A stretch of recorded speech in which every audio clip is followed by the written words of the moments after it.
In Northwest, the interim provincial committee there saying that it is going to suspend Supra Mahumapelo, a former premier. Then in Gauteng, being confirmed, the former Gauteng Health MEC Dr. Bandile Masuku and the presidential spokesperson Khusela Diko being told by the disciplinary machinery there they must resign from their positions on the provincial executive committee of the ANC. They were being investigated by the special investigating unit after a contract saw Diko's late husband, Nkosi Madzakana Tandasizwe Diko, his company won a contract to provide PPEs to the Gauteng provincial government. The special investigating unit found Masuku was not guilty of corruption, but did neglect his duty to provide oversight. Masuku and his wife are family friends of the Dikos, and they were friends when the contract was awarded. Well, let's speak to the political analyst now, Sanusha Naidu. Sanusha, good afternoon to you. I mean, there are so many different things playing out here. It would seem in a way it's really a case around who knows who, and yet all of the people involved deny any kind of wrongdoing, which to me seems to make it quite difficult to know what's actually happened. Indeed, and good afternoon to you, Stephen, and the viewers. I mean, completely. It seems that everything is kind of coming to a kind of tripping over themselves in a way, in terms of the culpability, in terms of responsibility, in terms of bringing the party in disrepute, in terms of what kind of powers do these various disciplinary institutions or integrity commission has in terms of the mother body, and then of course these provincial structures. Now again, you know, the former premier of the Northwest, while I think if I'm not mistaken, he does also have a very important role to play both in the structures of the ANC, in terms of the fact that he was also vindicated in the context of the way the court had ruled that the PAC was not necessarily constituted in the correct way in the province. So it kind of vindicated him. Now you've got this interim PAC going and saying that he has to basically be sanctioned in terms of this. So again, I think that on the one hand, you have these structures. On the other hand, they're tripping over themselves, because at the end of the day, the question is, what kind of mandatory power do they have? I think in the case of Khusela Diko and Bandile Masuku, they in a sense are appealing to the national disciplinary structure. That's the national body of the disciplinary institution of the ANC. Whereas in the case of Gauteng, I think there's this whole PAC issue that they can't pronounce on it once this disciplinary institution or structure had made its decision. So you've got this confusion, and I think in terms of setting out the lines of structure and in terms of oversight between these different processes that are happening in the party, it creates one big set of, you know, which kind of decision will prevail at the end of the day. So I think there's so many things that are happening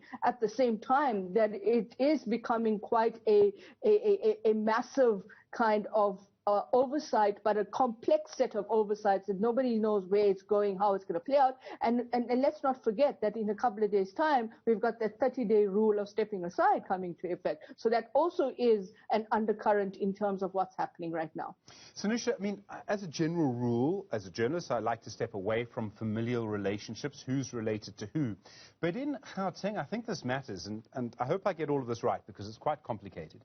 You had Khusela Diko, the presidential spokesperson on the provincial executive committee of the ANC. Her husband was Nkosi Diko. He is now unfortunately passed away. It was his company that won the contract. One of her best friends is Bandile Masuku, Dr. Masuku, who was the Gauteng Health MEC. His wife was Leiso Masuku, who was a member of the mayoral committee in the city of Joburg. She also had to step down for a time over this. Then we've got the Gauteng Disciplinary Committee.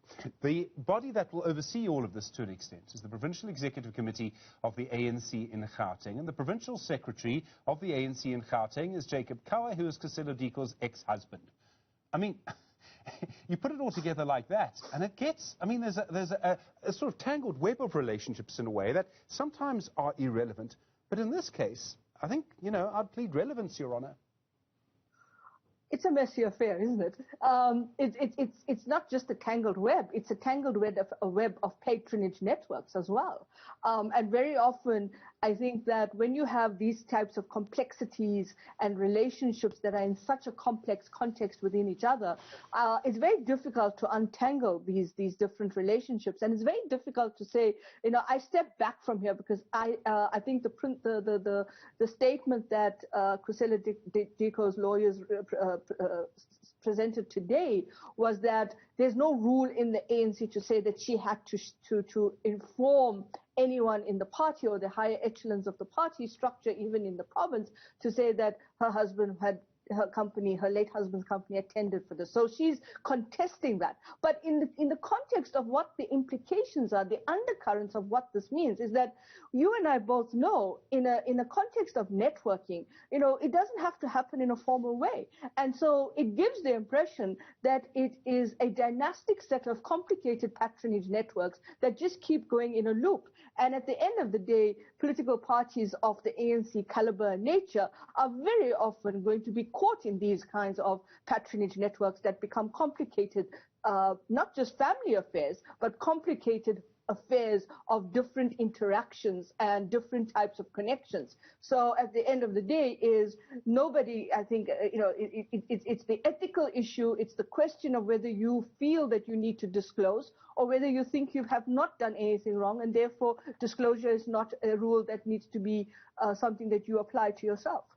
There does appear to be some factionalism within the Gauteng ANC, and David Mukura, I think it was a report in Business Day, there was audio recording, as there's audio recording of all of these meetings now, some time ago, in which he bemoaned factionalism within the Gauteng ANC. There's been some reporting, I think this was News 24, that said that the Human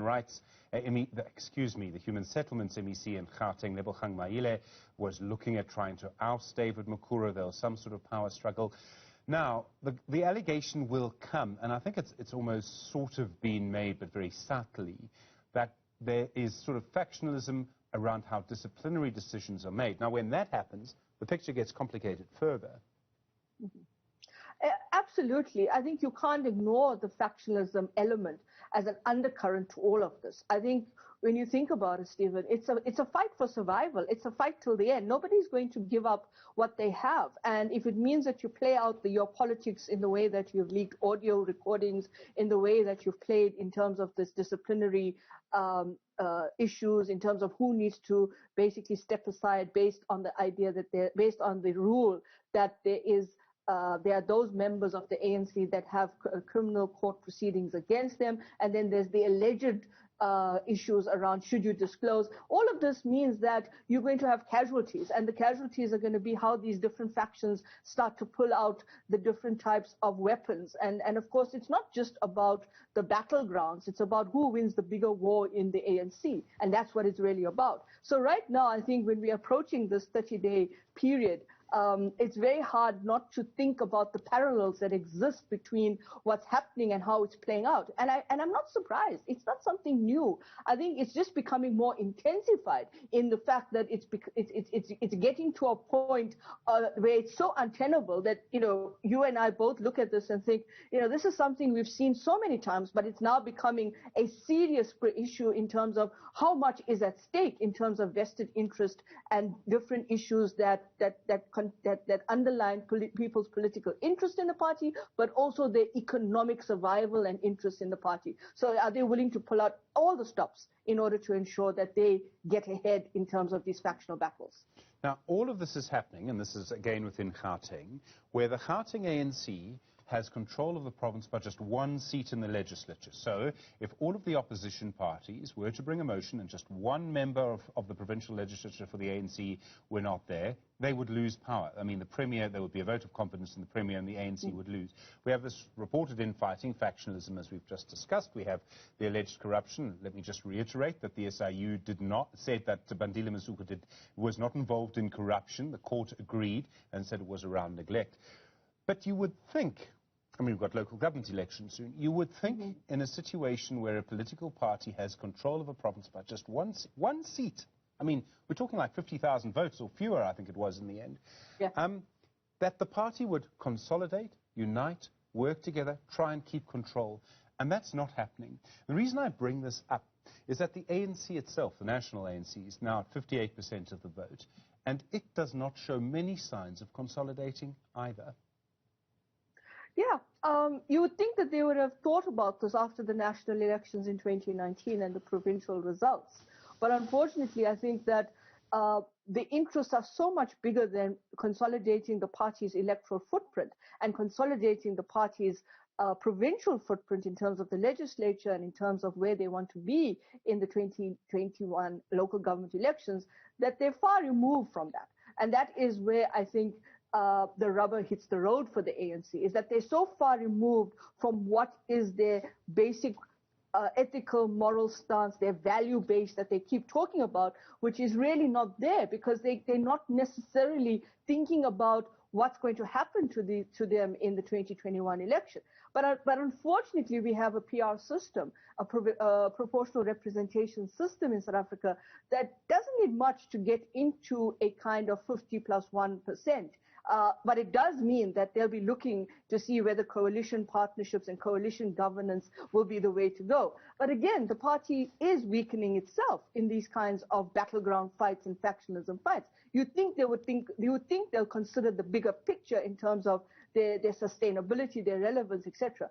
But I also have to mention that this party is not going away. I think it will just keep evolving and it will keep moving in the way that the internal battlegrounds are being fought, whether at the provincial, national, or local government level, or even the subnational level of grassroots politics. And I think that's the challenge in terms of who actually gets the control and the battle of control of the party. But at the end of the day, I think you're going to see more disaffection. And this is where other political parties, if they have the right kind of political instruments to go forward and they're lobbying, they may actually see themselves becoming much more competitive in the electoral landscape. And of course, amongst the younger people, I think we can't ignore the kind of disconnection that they have with the ANC and the lack of patience that they have with the ANC. Sunisha Naidu, as always, really appreciate the time. Thank you very much indeed. Complicated picture emerging in Gauteng. We're watching what's happening with Northwest as well.